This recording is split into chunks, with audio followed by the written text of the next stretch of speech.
In August 1943, in a hotel suite in Quebec, where the Allied High Command had gathered, a British officer drew a service revolver and fired it into something sitting on the carpet, and the bullet came back at the room.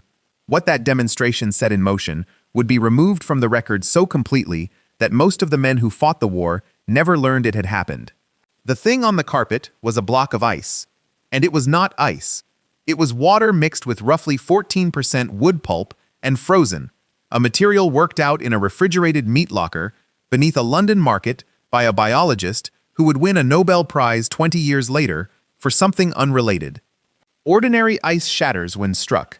This absorbed the round and deflected it, badly enough that one of the admirals present ended the demonstration with a hole in his trouser leg. It had a crush strength in the region of concrete. It could be machined on a lathe, cut with a saw, shaped to tolerance.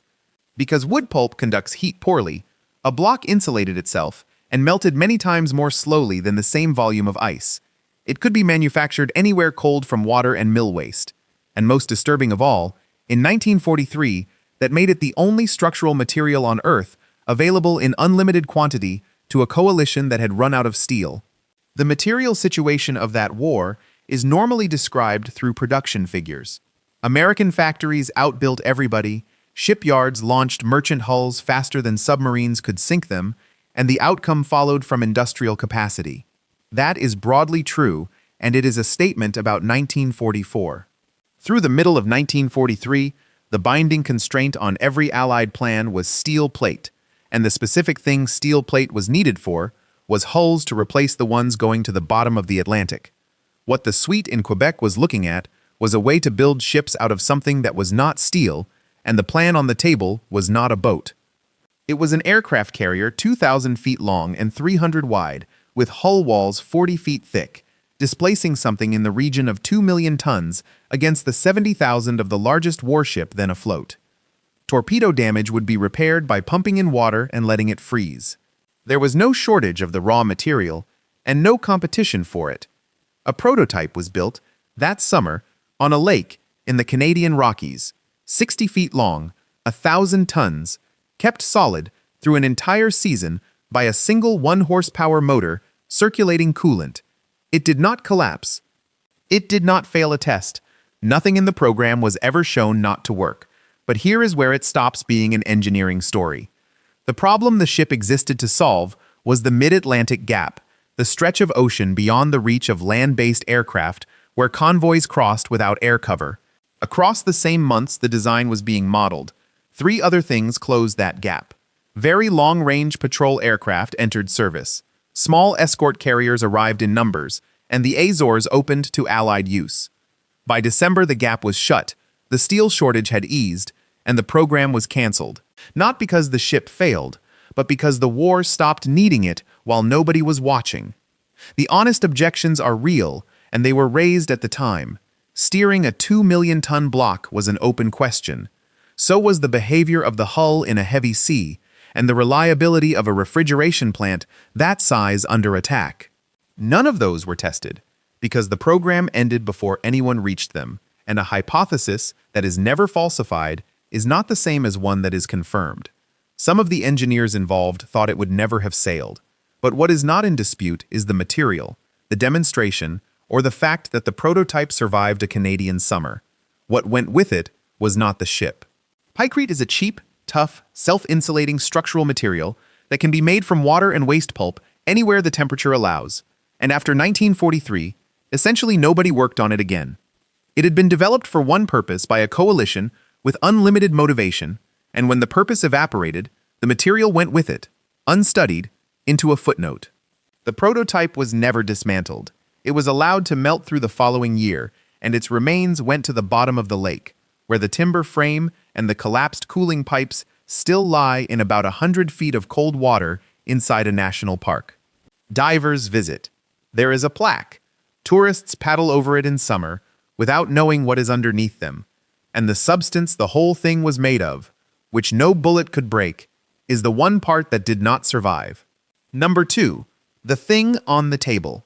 In 1943, a psychologist set something on a table in front of a committee of the most senior scientists in the United States, demonstrated that it worked, and watched them cancel it. What they refused would remain unmatched by anything else available for the following decade. What was on the table was a nose cone with 3 pigeons inside it. Each bird sat in a padded harness facing a small translucent screen onto which a lens projected the view ahead, and each had been conditioned to peck at a particular shape in that image. The screen registered where a strike landed and moved the control surfaces to bring the shape back to the center. 3 birds worked in parallel, and their pecks were pooled, so a single confused pigeon could not override the other 2. There was no computer in the system, because in 1943 there were no computers to put in one. There was a lens, a screen, a set of linkages, and an animal that had been taught that pecking at a smudge produced food. The performance figures are the part that stops it being a joke. In test after test, the birds held their target through violent maneuvering, through vibration, through the noise of a drop. They did not lose it against a cluttered background of sea and coastline, which was precisely the situation that defeated the electronic seekers of the period. They kept pecking when the apparatus was shaken hard enough to blur the image, and after being spun. A pigeon can be trained in a few days, weighs about a pound, requires no power supply, and is available in unlimited numbers in every city on Earth. The National Research Committee put $25,000 behind it. The way wartime research is usually described has a filter at the end of it. Ideas were generated in enormous numbers. Most of them were poor, and a review process staffed by serious people separated the workable from the absurd, which is why radar and the proximity fuse were developed, and a great many other things were not. The filter is presented as competence, and mostly it was. This one did not fail on performance. By the account of the man who ran it, the demonstration succeeded, and the difficulty was elsewhere. The scientists in the room could see the results, and could not bring themselves to attach their names to a recommendation involving pigeons, because the recommendation would have to be defended in front of people who would laugh. It was terminated in October 1944, and the mechanism of the refusal is more interesting than the mechanism of the device. Every component had been validated, in isolation and in combination, and the objection was reputational. There was also a quieter reason. Guidance in 1943 was the hardest unsolved problem in applied engineering, and the field was full of extremely expensive electronic programs staffed by physicists. A solution that cost $25,000 and consisted of a bird would have been an embarrassment to the entire enterprise, and no budget has a line for that. The counter-arguments deserve stating: live animals introduce a supply and training burden that a factory does not, and the system had never been tested in a live release rather than a captive rig. The committee was operating under wartime priorities with finite attention, and declining an unproven scheme was defensible. The account of the meeting comes principally from the psychologist himself, written years later, and he had reason to present it as vindication. But what is not in dispute is that the work was funded, that it performed, or that it was closed while performing. It was not the end of the idea. A naval laboratory quietly revived it after the war and ran it from 1948 to 1953, and the birds performed as well the second time. That program was closed for a defensible reason, which is that electronic guidance had finally caught up, and a machine that needs no feeding is preferable to one that does. Between those dates lies a decade during which the most accurate terminal guidance available to anyone on Earth was an animal, and it went unused because of how it would look. The conditioning techniques developed to train the birds became foundational to behavioral psychology and now underpin the training of every detection animal working, in mine clearance, in search and rescue, in disease screening. The birds themselves outlived the program by years. They were kept, and they retained the behavior long after the last committee had adjourned, pecking at a shape they had been taught, for a war that had ended and a device that was never built. Number 3. The Thing on the Beach. On a public beach in Devon in September 1943, with families sitting on the shingle watching, a naval research unit released something toward the sea, and it turned around and came back at the people who had built it. What it had been designed to solve would be solved instead by men walking, at a cost nobody wrote down. The device was 2 wooden wheels, each 10 feet across, made of slatted timber and joined by a heavy drum on a common axle.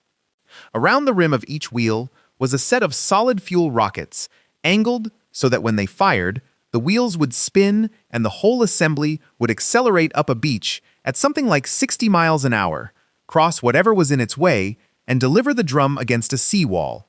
It came from the Admiralty's Directorate of Miscellaneous Weapons Development, known throughout the service as the Wheezers and Dodgers, and the concept came from a naval engineer who wrote novels in his spare time under a name readers of the period would have recognized. The problem it existed to solve was neither absurd nor small.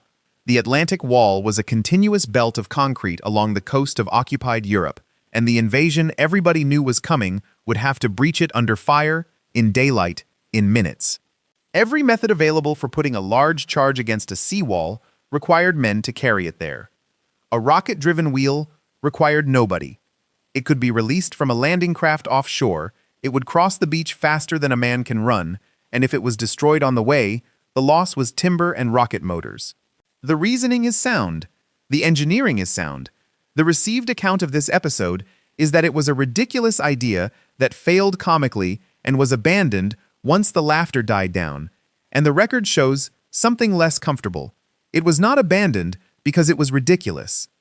It was persisted with, through trial after trial, over 4 months, by serious people who kept getting almost enough success to justify one more attempt. Rockets were added, removed, and rebalanced. Steering cables were tried. A third wheel was fitted. Each modification fixed one failure mode and exposed another, which is the ordinary experience of engineering development, and it is why the team kept going. The failure mechanism is the interesting part, and it is a problem that has never entirely gone away. A rocket burns for a fixed duration and delivers thrust that cannot be adjusted once lit. If one motor in a ring of them burns slightly hot, or slightly long, or detaches, the thrust becomes asymmetric and the assembly turns, and there is no way to correct that in a device with nothing inside it to correct with. What the trials were demonstrating, over and over, was that the guidance problem, rather than the propulsion problem, was the wall. The final test in January 1944 was conducted in front of senior officers and a film unit. Rockets broke loose and flew toward the spectators. The wheel veered off its line, cameramen ran, and the assembly collapsed on the sand. A dog reportedly chased it. It was canceled immediately afterward, and when the landings came that summer, the sea walls were breached by specialized armored vehicles, crewed by men, which is the method the whole program had been designed to avoid. The qualifications are worth stating. The unit's remit was to try things quickly and cheaply, and a rapid failure is a success of that process rather than a scandal. The device was never intended as a primary method and existed alongside several other approaches, most of which also failed. Documentation is thin because nobody was eager to file reports on it. But what is not in dispute is the trials, the final test, or the method that replaced it. What is difficult to recover is the secrecy. The trials were conducted on an open beach in a holiday resort, in plain view, because the unit had nowhere else to test at that scale, and the working assumption in the department was that anyone watching would conclude the British were not serious. That assumption may have been correct. The tests were never reported and were not classified in any conventional sense. They simply passed out of memory, and the program left almost no paper trail because nobody wanted their signature on it. A replica was built and run on the same beach 66 years later for a local festival. It also went out of control. The original was broken up and burned, the department was dissolved after the war, and the men who ran down that beach in front of cameras spent the rest of their lives declining to explain what they had been doing there. Number 4. The Thing in the Yard.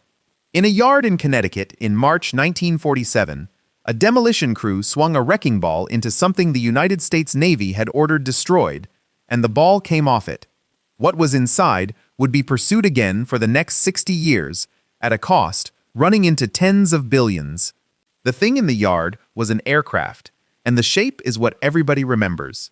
Instead of a fuselage with wings attached to it, the entire machine was one thick, nearly circular wing, with a cockpit set into the front of the disc and 2 enormous propellers mounted at the outer edges. It looks like something from a comic strip.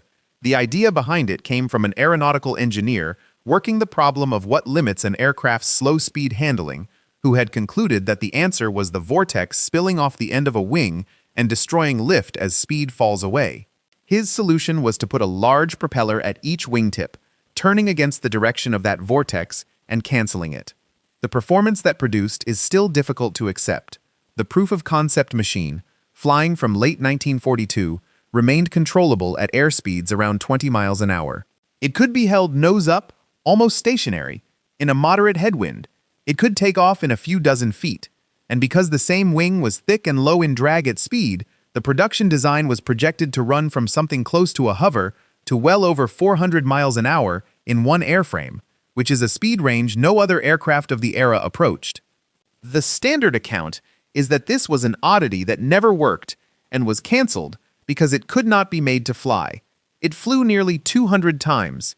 The proof-of-concept machine was tested continuously for 4 years, flown by Navy and company pilots, found to be forgiving and nearly impossible to stall, and once came down in a beach landing without significant damage. The design was not a failure. The aircraft under the wrecking ball had never flown, only because in March 1947 it was still waiting on a gearbox and a set of propellers that were behind schedule. What killed it has nothing to do with the airplane. In 1942, when the program began, the piston engine was the only serious way to power a fighter. By 1947, the jet had arrived and changed the arithmetic entirely, and every dollar in naval aviation was moving toward it. The machine was an extraordinary solution to a problem that had been redefined while it was being built.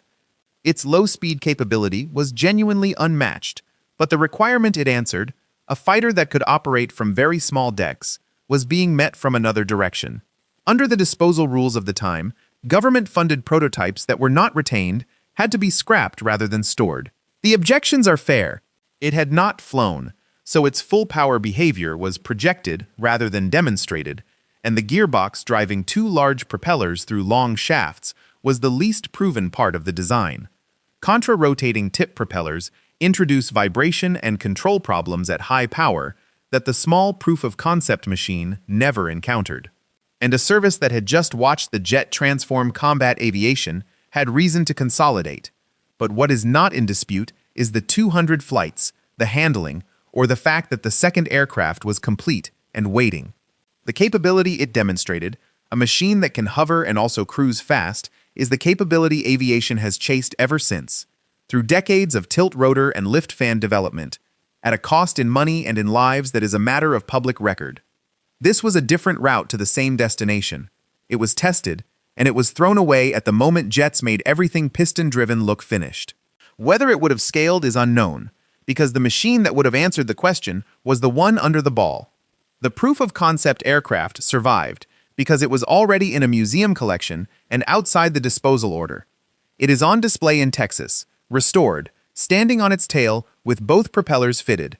The reason the wrecking ball came off the other one is that the structure was a sandwich of thin aluminium bonded to balsa, stiff enough for its weight that a demolition crew could not easily break it, and that material was scrapped along with everything else. Number 5. The thing that got out. In May 1943, at an auxiliary airfield in the New Mexico desert, a test escaped its handlers within minutes and burned down the installation running it. What escaped had just proved the concept worked, and the program was closed anyway. The program began with an unsolicited letter. A dental surgeon from Pennsylvania, acquainted with the First Lady, had been touring the caverns of the Southwest when the war began, and what he had seen there were bats. Millions of them, roosting in a single cave system, emerging at dusk in a column that takes hours to pass. He wrote to the White House in January 1942, proposing that these animals carry small incendiary devices, and the president ordered that it be looked into. The species chosen was the Mexican free-tailed bat, and the reasons read like a specification.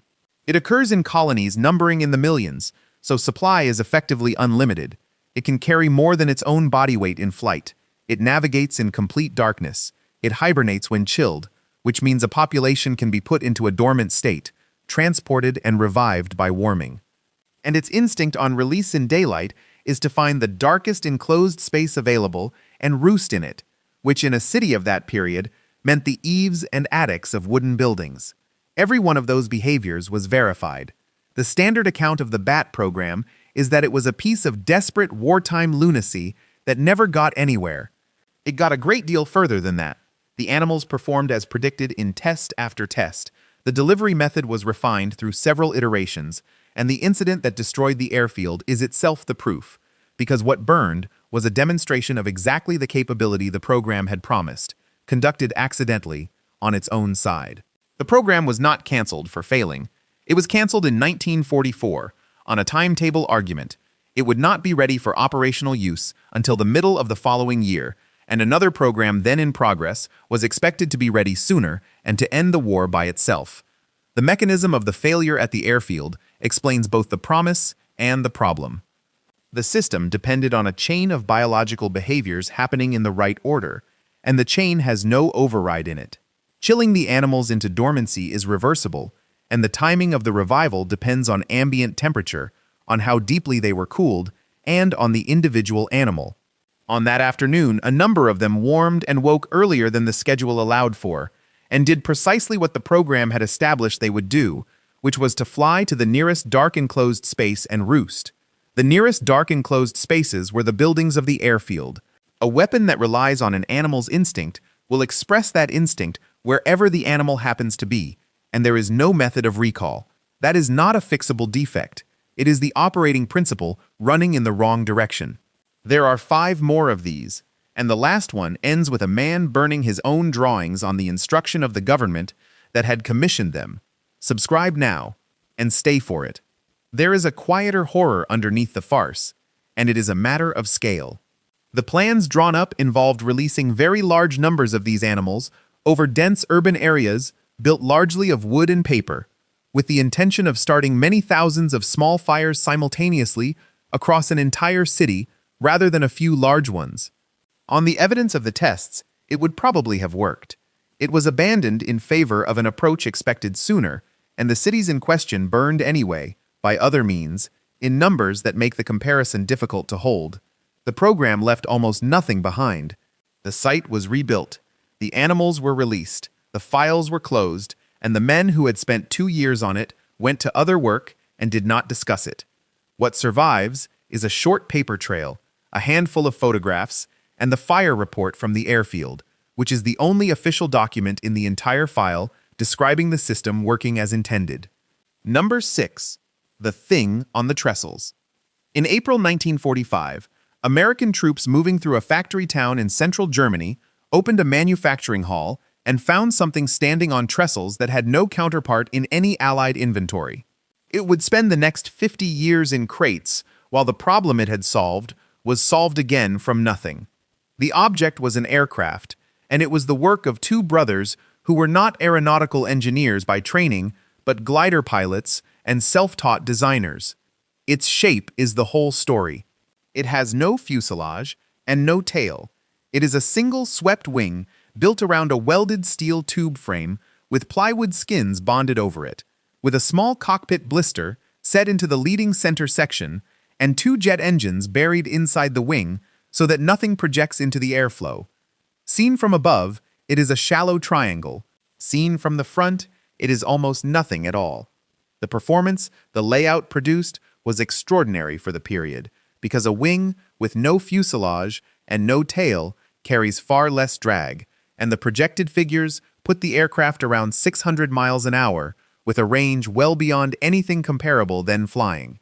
A powered example flew in February 1945 and reached the air twice. On the 3rd flight, 1 engine failed. The aircraft came down, and the pilot was killed.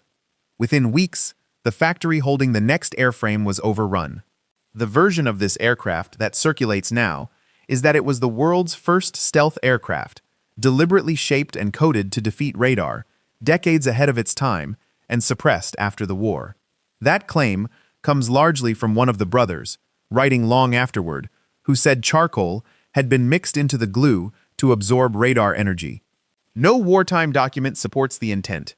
No design memorandum, no test record, no requirement calling for it.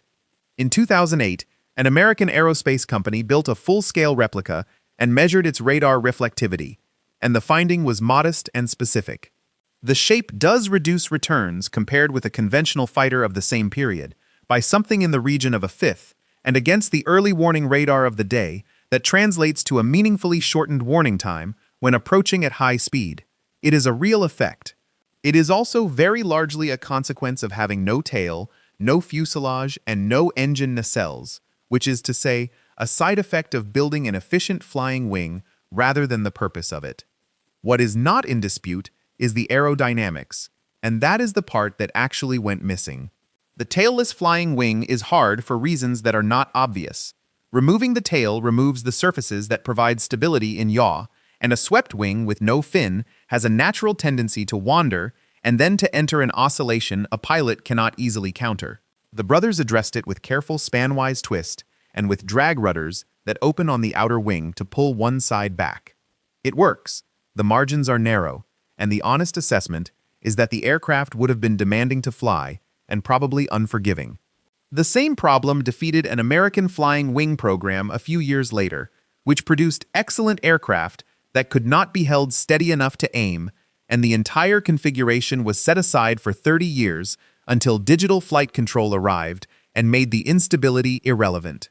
The measured view is that the design was one of several tailless projects underway in that period, and that its performance figures are projections rather than measurements, since the aircraft never flew at full weight or full power. But what is not in dispute is that it existed, that it flew, and that it was crated. The airframe from the factory hall is at the National Air and Space Collection outside Washington, where conservation work has been underway for years. The brothers went in different directions after the war, and the configuration they had spent a decade refining sat in boxes, while the aerodynamic problem it embodied was solved independently, from first principles, by people who had never seen it. When the flying wing finally entered service in the 1980s, it did not descend from this aircraft. It arrived at the same shape by a different road, and the original was still in storage when it did. Number 7. The Thing Over the Marsh. Over the Suffolk coast in August 1944, an aircraft carrying 2 volunteers came apart in the air before either man could get out, and the flash was seen for miles in every direction. What they had been doing would define how wealthy nations fight, 60 years too late to matter to them. The program was an attempt at something that had no name yet. War-weary heavy bombers, worn out and no longer fit for regular missions, were stripped of everything removable, filled with explosive, and fitted with a radio control system and a pair of television cameras, one looking at the instrument panel and one out through the nose. A 2-man crew took the aircraft off, because no system existed that could get it safely into the air unmanned, climbed to altitude, armed the load, and bailed out over friendly ground. From that point, a mother aircraft flying behind took over by radio and flew the machine into the target, watching through the camera feed. The targets were the hardened concrete sites on the French coast from which the long-range weapons were being launched, structures with walls thick enough that conventional bombing had failed against them repeatedly. The received account is that this was a reckless improvisation, thrown together in a panic and abandoned when it killed people. The record does not support the first half. Radio-controlled aircraft were not new in 1944. They had been demonstrated in the 1920s. Television transmission from an aircraft in flight was a genuine technical achievement for the period. The plan was reviewed at high level, the targets were correctly identified as beyond the reach of anything else available, and the arithmetic of expending an obsolete bomber against a hardened site is entirely defensible. What was not solved, and could not have been with the components available, was reliability. The failure mechanism was electrical, and it was never traced with certainty. The arming procedure required a crew member to make the load live by hand, in flight, before jumping, and the circuits involved were assembled from what existed. Radio control links of that era were vulnerable to interference and to the aircraft's own electrical system. Several missions failed with the drone wandering off course. Some came down in open country. One struck a village. In the case over the Suffolk marshes, the aircraft exploded around half an hour into the flight, well before the crew were due to leave it, and the investigation could not establish whether the cause was a fault in the arming circuit, a stray signal, or something in the load itself. Both men were killed instantly, and nothing recognizable was recovered. The wider consequence of that one aircraft has nothing to do with weapons. One of the 2 men was the eldest son of a former American ambassador, a family whose political expectations had rested on him, and after August 1944, that role passed to the second son, who had not been intended for it. The sequence running from a failed radio control experiment over an English marsh to an American presidency is not something anyone planned, and it is one of the clearest cases in the record of an obscure engineering failure redirecting the politics of a century. The program itself was wound up quietly in January 1945, having destroyed a number of aircraft, killed several men, and hit nothing of consequence. The caveats belong here. Casualty and mission figures for the program vary between sources because much of it was reported piecemeal. Whether the hardened sites could have been destroyed by any method available in 1944 is arguable, and they were eventually neutralized by ground advance rather than by air. And the concept was not unique to one service. Parallel efforts existed elsewhere. But what is not in dispute is the missions, the deaths, or the absence of a single confirmed success. An unmanned aircraft, flown remotely by an operator watching a video feed, expended against a target too hard for anything else, is a description of a weapon system that became routine 60 years later. This program had every element of it except working electronics, and the men who died proving that the electronics did not work are recorded, where they are recorded at all, as an accident. The launch sites the drones were aimed at are still standing on the French coast. They were too solid to destroy and were simply abandoned. Some are museums now, and visitors walk through concrete that absorbed everything the Allies could throw at it, including several aircraft that never arrived. Number 8. The things in the assembly halls. In the spring of 1945, Allied inspectors, walking through surrendered German shipyards, found rows of something in the assembly halls that made every equivalent vessel they owned obsolete. It had been in service for less than a year and had almost never been used. What was in the halls were submarines, and the word is doing more work than usual. Every submarine of that war was really a surface vessel that could submerge for limited periods. It charged its batteries on the surface, it made its speed on the surface, and underwater it was slow, short-ranged, and nearly blind. Doctrine on both sides was built around that. Escorts hunted submarines by forcing them down and keeping them down until their air and their batteries ran out. And it worked, which is why the Atlantic campaign turned when it did. The vessels in those hulls were designed the other way round. The hull was shaped for underwater flow rather than for surface seakeeping, with the deck gun and the surface fittings removed. Battery capacity was roughly 3 times what had gone before. A breathing mast let the diesels run at periscope depth so the boat could charge without surfacing at all. The result could make around 17 knots submerged, which is faster than most of the escorts that hunted it, and roughly 3 times what its predecessors managed. It could stay down for days. Torpedo reloading was hydraulic, so a full salvo could be replaced in about 20 minutes rather than the hours it took by hand. And most disturbing of all, it could remain submerged for an entire patrol, which made every detection method built around forcing a boat to the surface useless at a stroke. The standard account of the Atlantic has a clean ending. Convoy escort improved. Air cover closed the gaps.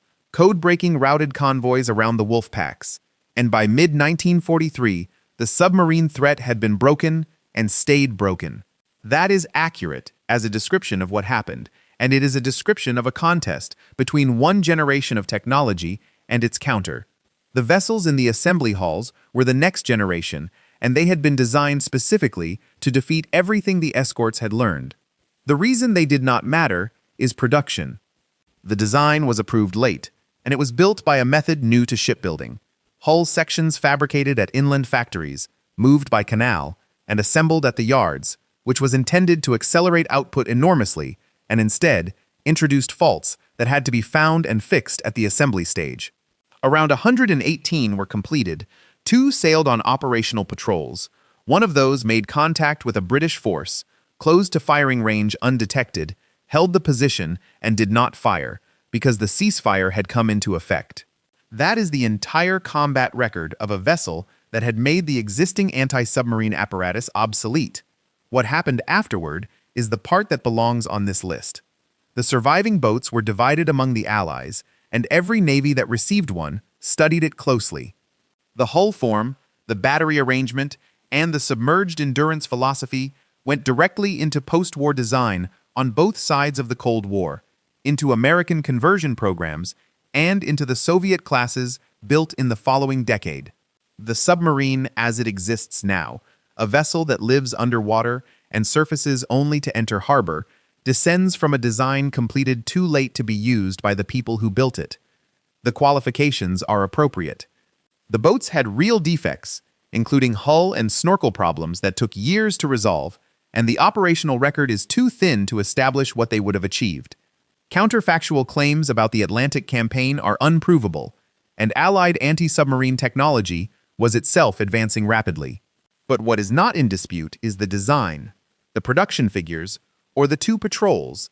There is no way to test it, because the war ended within weeks of the boats becoming available, and no comparable engagement ever took place. One example survives afloat as a museum vessel in Germany, restored, open to visitors who walk through a hull shaped for water it never really operated in. Number 9. The Thing in the Trees. On the 5th of May 1945, a Sunday school party stopped in an Oregon forest to look at something caught in the trees, and 6 of them were killed by it. What had put it there had traveled 5,000 miles, and their own government had decided they should not be told it existed. The thing in the trees was a balloon. It was made of paper, specifically of a traditional Japanese paper, laminated in layers, with a paste made from a root vegetable, sewn and glued into a sphere about 30 feet across, filled with hydrogen, and hung with a small payload and an altitude control system of considerable ingenuity. Much of the assembly work was done by schoolgirls, in requisitioned theaters and sumo halls, using paste they were occasionally eating because food was short. The balloons were released from the eastern coast of Japan into the jet stream, a high-altitude river of air whose behavior Japanese meteorologists had mapped more thoroughly than anyone in the West, and which carries air across the Pacific at up to 200 miles an hour in winter. The scale of the campaign is not widely known. Approximately 9,300 were launched between November 1944 and April 1945. Something over 300 were confirmed to have reached North America. They came down in Alaska, in British Columbia, in Oregon, Washington, California, Montana, and as far east as Michigan. It was, by an enormous margin, the longest-ranged weapon system deployed by any nation during that war, and it was made of paper and vegetable paste by teenagers. The accepted version of this campaign is that it was a futile gesture, a last flailing act by a defeated country, and militarily insignificant. Militarily, that is close to correct. What it obscures is that the campaign was defeated not by air defense, which never found a workable answer, but by an information operation, and that the information operation is the reason the people in the forest were not warned. The mechanism was censorship. When the first balloons were recovered, the American authorities recognized that the campaign's viability depended entirely on the Japanese learning whether the balloons were arriving. There was no other feedback channel across the Pacific. The Office of Censorship therefore asked the press, and the press agreed, to publish nothing whatsoever, and the silence was close to total. It worked exactly as designed. Japanese planners, watching American newspapers and radio for any sign of effect, and finding none across 5 months and 9,000 launches, concluded the weapon was failing and shut the program down in April 1945. The cost of that success is the part that is difficult. The blackout meant that ordinary people in the western states and provinces, walking in forests where these objects were coming down, had not been told that a large, pale balloon tangled in trees was dangerous and should not be approached. A woman and 5 children found one on a fishing trip, and one of them touched it. After their deaths, the policy was reversed immediately, and warnings were issued, and no further casualties occurred. The decision had been made by people weighing an unknowable number of future deaths against an unknowable number of present ones, and it is genuinely arguable in both directions, which is why it has been argued ever since. What is not in dispute is that a working intercontinental weapon was fielded a decade before anyone had a missile capable of the same reach, that it was built from paper, and that the countermeasure that defeated it was silence. The balloons were also, incidentally, the first objects to demonstrate the jet stream to the world at large. They are still being found. One was recovered in the mountains of British Columbia in 2014 and destroyed in place by a bomb disposal unit, and fragments turn up in forests periodically. There is a small monument in the Oregon woods at the site, on a road that is not on most maps, listing 6 names. It is the only place in the continental United States where civilians killed by enemy action in that war are commemorated, and for decades after it was put up, almost nobody who visited it knew why the names were there. Number 10. The Thing in the Furnace. In 1945, engineers at a country house north of London were ordered to break something into pieces no larger than a man's hand, and the man who had designed it was told to burn the drawings. He did. What went into that furnace would keep the history of an entire field wrong for 30 years. What was broken up was the world's first programmable electronic computer, and the man was a bricklayer's son from East London who had left school at 16 and joined the post office, where he ran the research group that maintained the telephone network. The machine he built was assembled from telephone exchange components, because those were the parts he had spent his career with. The first version used around 1,500 thermionic valves, and the improved version around 2,400. It stood the height of a room, ran hot enough that the hall it occupied was uncomfortable, and was programmed by setting banks of switches and moving plugs. Data went in on a loop of punched paper tape running past an optical reader at 5,000 characters a second, fast enough that the tape had to be handled carefully or it would tear itself apart. It was not built against the famous cipher machine of that war.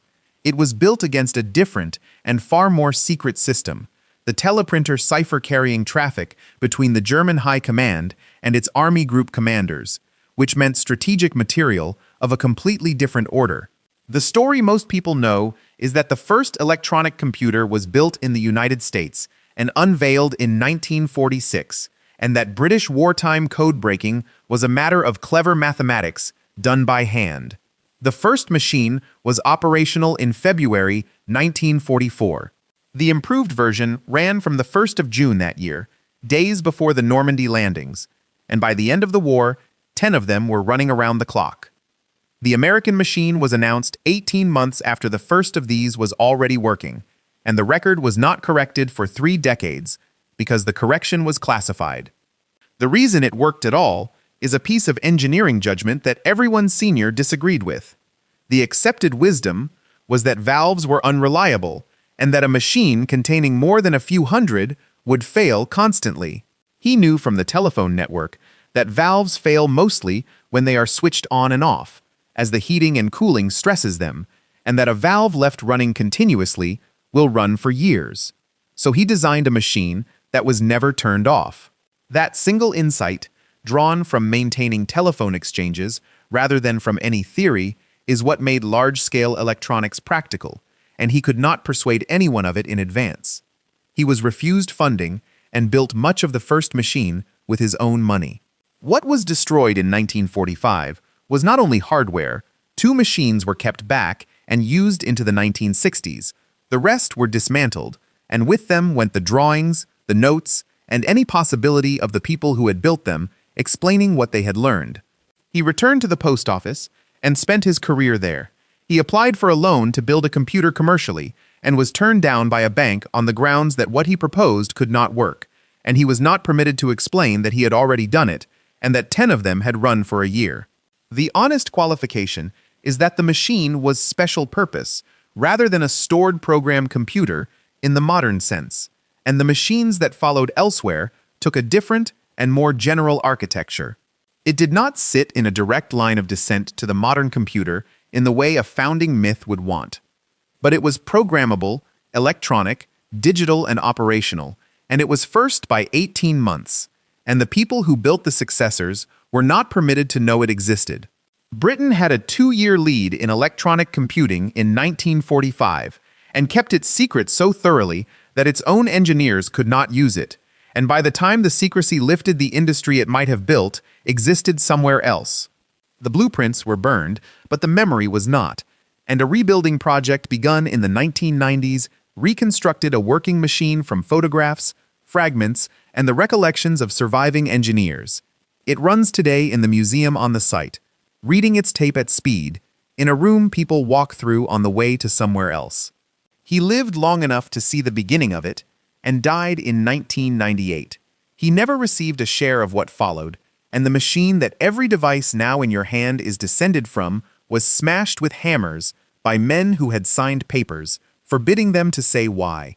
If you want to see more videos like this, click the video on screen now and make sure to subscribe.